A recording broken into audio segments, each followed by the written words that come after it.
Time for another episode of Marvel Reader. Marvel Mystery Comics, number 3, January 1940. Issue starts with another thrilling tale of the Human Torch. This time we've got Martians to deal with. Martians attack a train that he just so happens to be a passenger on.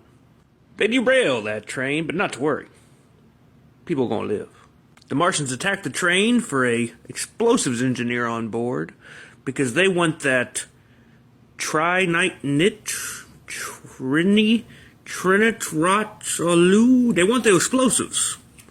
The Human Torch struggles, but successfully manages to free himself from the seat cushion of his chair. Alright. Apparently even the Martians know who Human Torch is. He beats him up, of course, with his flaming fist. And this one we gotta talk about. He apparently burned so hot that he evaporated the roof of the train. Not melted it. Evaporated it. And everybody inside's fine. Yeah. Then he melts a steel bar off this dude and doesn't hurt him. And there's a volcanic boulder hurtling towards the train because reasons. But he saves the day. Saves the baby.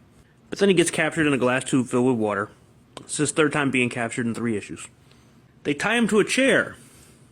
But it's okay because it's an electric chair and he can't melt electric chairs. He then melts the electric chair. And then he's stuck on a runaway train and he evaporates the train. Really? See, it says it right there, evaporates.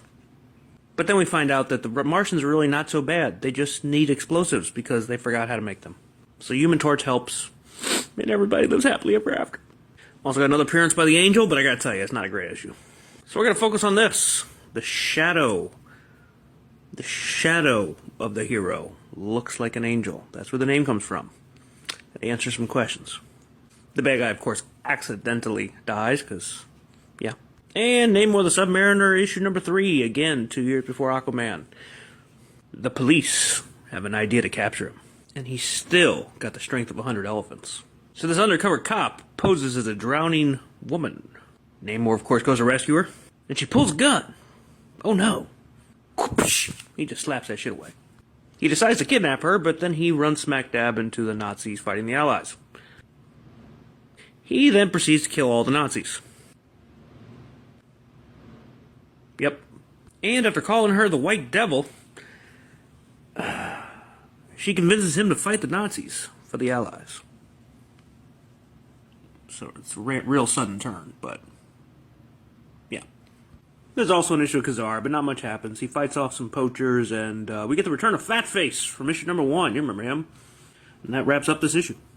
January 1940, Part 2, Daring Mystery Comics, number 1. I wish I could say this is a good one, but yeah, it ain't. First appearance of the Fiery Mask. Yeah, we'll get there. Alright, so cop's trying to find out where these zombies are coming from, so he checks electricity bills and finds a farmhouse or something. Apparently he knocked on the zombie's door for literally hours. Why he wouldn't just break the door down if he thought there were zombies in there, I don't know. The zombie, who can talk of course, holds him at gunpoint. Shocking turn of events. While taking him down into his evil lair, they get attacked by giant buzzards, who work for him. But he still shoots them. And they're attacking? Some stuff. Ah, the secret evil scientist mastermind, who's also a giant. For reasons. We're just going to read this one here for y'all. Roses are red, violets are blue. I think you're screwy. Show enough. What? So the scientist tried to turn him into a zombie, but instead he gave him superpowers. Strength. Melting chains with touch. Okay. Ice blowing breath stuff. Okay. Jumping long distances. Okay. Of course, he's got to, use these newfound powers to fight crime like any rational person would do. And thus the Fiery Mask was born. This is a multi-part issue, but this is also the 1940s, so there is a lot of war propaganda with very little actual story content. I'm sure there's some content, but here you go, Soldier of Fortune. John Steele here, he kills a bunch of Nazis, steals a tank. That's it. We've also got the Texas Kid. He's a cowboy who wears yellow. And he rides on a white horse. Robin Hood of the Range. Okay. He finds a hat. He goes to find that hat's owner. Hat's owner gets to jump on him. Yeah, the cowboy killed some people, and the end of the story. Moving on. Minoko, the Prince of Magic.